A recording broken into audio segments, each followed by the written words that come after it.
Given carbon dioxide, water, sunlight, chlorophyll, all those things when we given to the plant, what happened in plant? Photosynthesis doing. How we get to know about photosynthesis doing?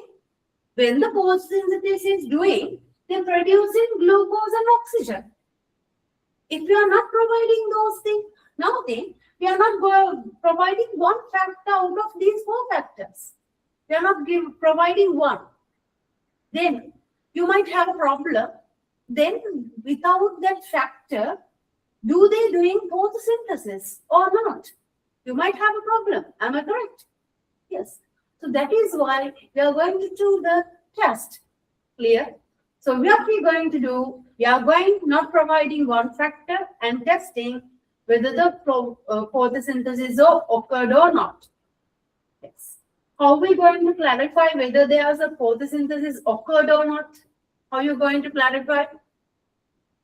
When they doing a photosynthesis, they should produce glucose. They should release oxygen.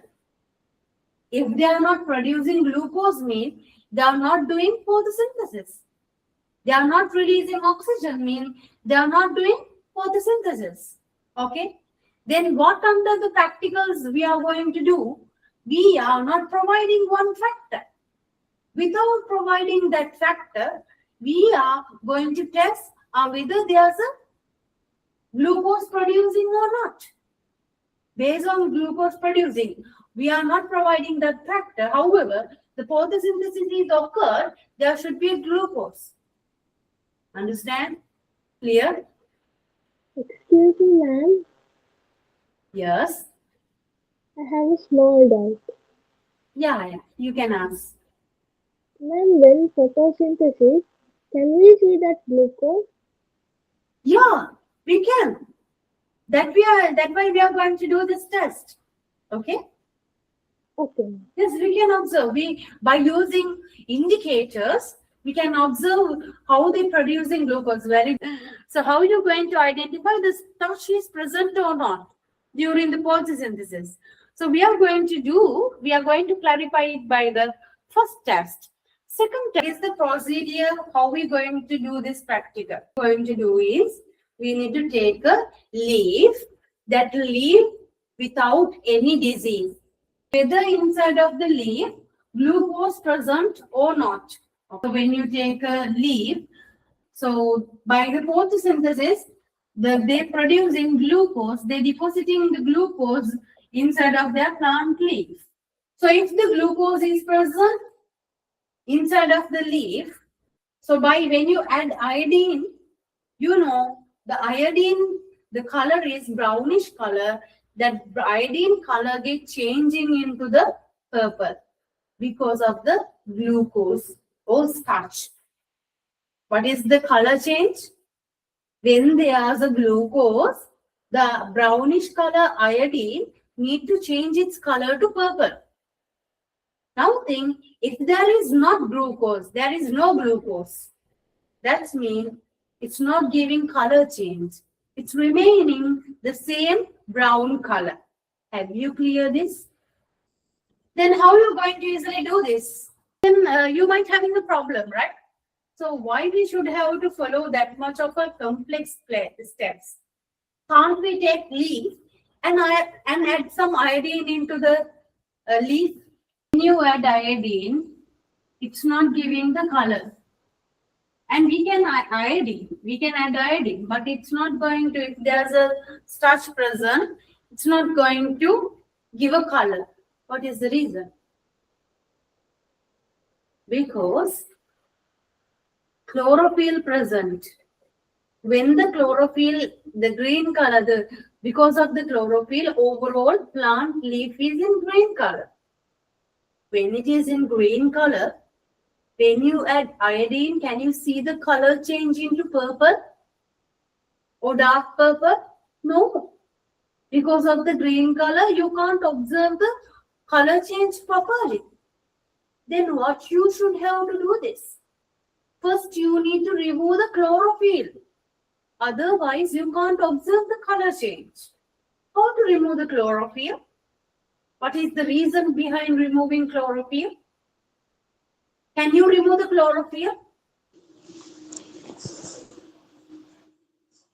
Is it easy to remove the chlorophyll out of leaf? No, No.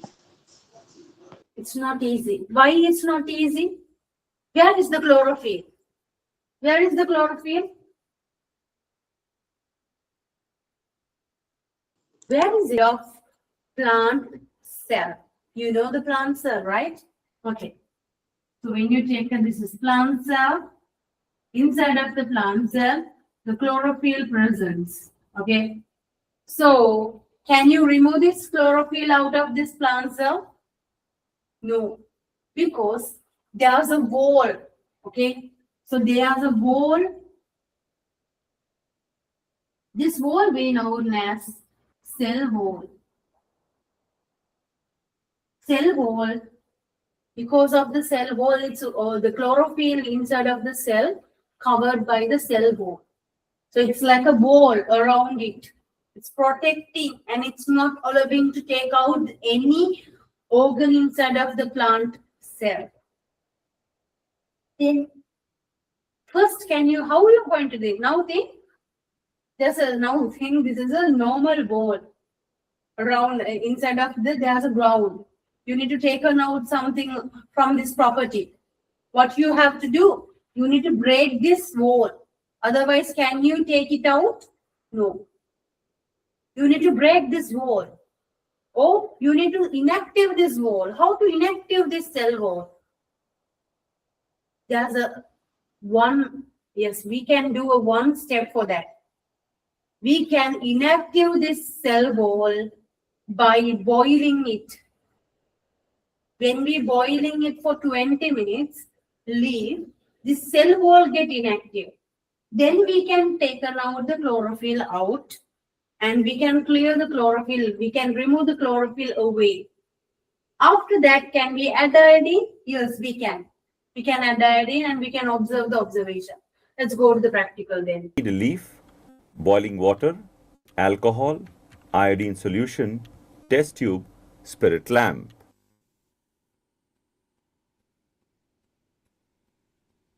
Take a leaf from a plant that has been exposed to sunlight for several hours. Place the leaf in boiling water. This will kill the leaf, disrupt the cell membrane, and soften the cell walls, allowing the iodine to enter the. Okay. Now, what is the first step, dear students? Can you see this? What is the first step in here? We have to take the leaf and we are boiling it. Can you see how it's boiling? Yes, teacher. No. I told you what is the reason behind boiling. Now I teach you. To kill, not kill. Yes, kill also you can kill, inactivate. To inactivate, it's beautiful when you tell it as to inactivate cell wall. Clear? Okay. Yes. Why we inactivating cell wall? Remove the chlorophyll out of the cell. The chlorophyll is a problem, then you can't take the accurate result. That means you can't observe the color change properly. If the glucose is present, the color change is giving. The color change you can't observe when there's a chlorophyll. That's why first we are removing the chlorophyll out of the cell. Okay. So then in this practical, so what are the things that we require? Tell me, this oral tripod, Bunsen burner, Bunsen burner, a plant leaf, plant leaf. Here's the plant leaf. Okay. a test tube, Boiling tube. You need boiling tube. And you need iodine solution, alcohol solution, and water sample for this test. Clear? Okay. beaker, And you need a petri dish with the pen. Yes, petri dish. Okay, those are the things that you need. Okay. Yes, let's move on. Cells and react. Now put the leaf in a test tube and cover it with alcohol.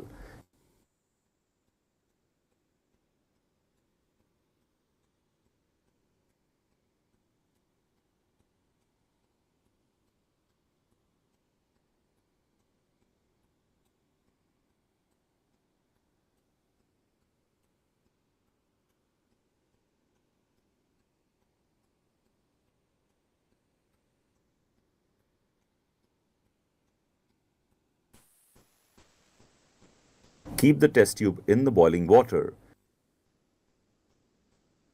The chlorophyll slowly dissolves into the. Now tell me, what has done in the practical? So we take a test tube and we immerse leaves into the alcohol. What is the scientific theory behind immersing in alcohol, boiling in the alcohol? What is the reason? Why we boiling inside of the alcohol? Tell me the reason. We need to remove chlorophyll from the leaf. Okay. Therefore, you have to dissolve. You need to dissolve and need to remove the chlorophyll out of the leaf. You need to know this properly. When you can't use water to eliminate chlorophyll out of the leaf, in this case, you need to use alcohol. Okay. The reason is only in alcohol this chlorophyll dissolving, not in water. That's why we're using the alcohol. Have you clear what is the reason behind this? We should have to use the alcohol in boiling in alcohol need to do, because the reason is we need to dissolve the chlorophyll which available in the plant leaf. To remove it, we need to dissolve it. Okay, without dissolving, we can't remove it. That's why you did. Can you see the alcohol solution color? It's a little bit green color, right? Solution become greenish color. Okay. Then the plant leaf become like a tissue paper without chlorophyll. Okay. I have another problem.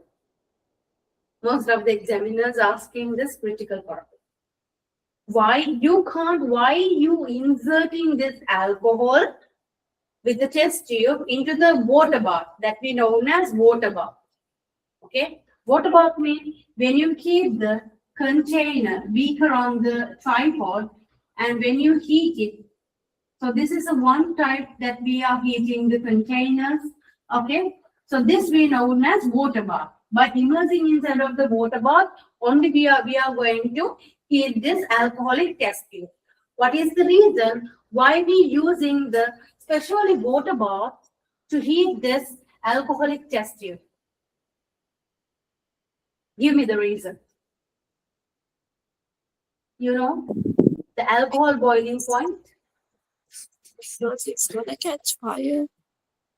Yeah, very good. Because the alcohol's boiling point is low. When you expose, now think we removing the tripod and the water container and we directly exposing this alcoholic test tube into the Bunsen burner. Because of the high heat, the alcohol solution having a very low boiling point, therefore it can flammable. The test tube can be fire. The sample can be destroyed. That's why we are immersing in the water bath and boiling it. So you can control the heat because water boiling until 100 Celsius, it's not exceed. The temperature not going to be exceed. Therefore, this and even though this test tube, when it is heat upping, it's happened everywhere of the water immersing parts equally heat upping. But when you expose into the Bunsen burner like this, okay, so then now think when you exposing the one part only, so that's mean the getting to the heat only one part. So in here when you divide the everywhere of the test tube equally get heat. That is the second reason. In the examination paper, when they ask you about what is the reason behind using a water bath to heat the alcoholic test tube, those are the reasons. There are two reasons I told you. One thing is in constant way when you're going to supply temperature for the everywhere of the test tube, that is going to be the first reason. The second reason is a low boil, because of the low boiling point, alcohol is flammable. Therefore, to protect the sample, to do this correctly, that's why we're using the water bath. I think hope you all are clear about this concept, right? Okay. So those are the things that we can't skip. Those points we have to go to the depth and we need to discuss, because otherwise most of the students when we go through the just procedure, so they stucking on the paper. If they're thinking as the teacher is explaining too much, no. This is not the too much. This is the level. This is the correct level. So when we discuss only into this level, the students can give the answers. Otherwise, they can't. That is the reason. Note that alcohol turns green. The removal of chlorophyll will help us observe the color change of iodine clearly.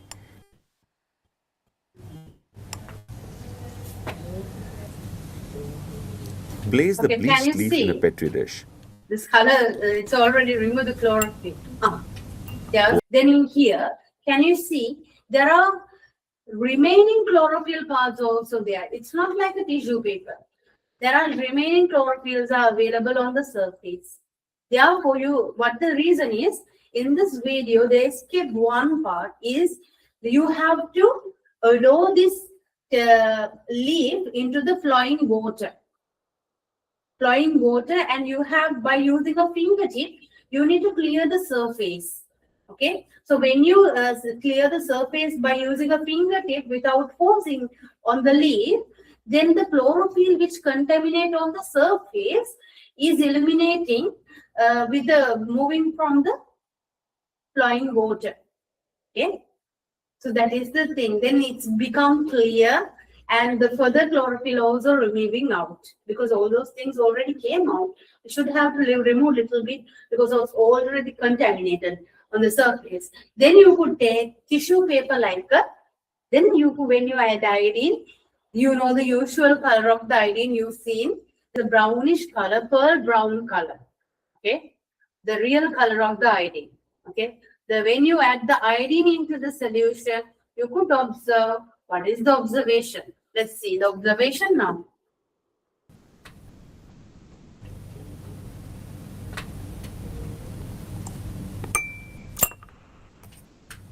Note the color of the leaf. It changes to dark green. This is because iodine combines with starch present in the leaf and forms a violet-colored complex. When it is the brownish color, iodine turn its color to dark purple, mean the starch present in the leaf sample.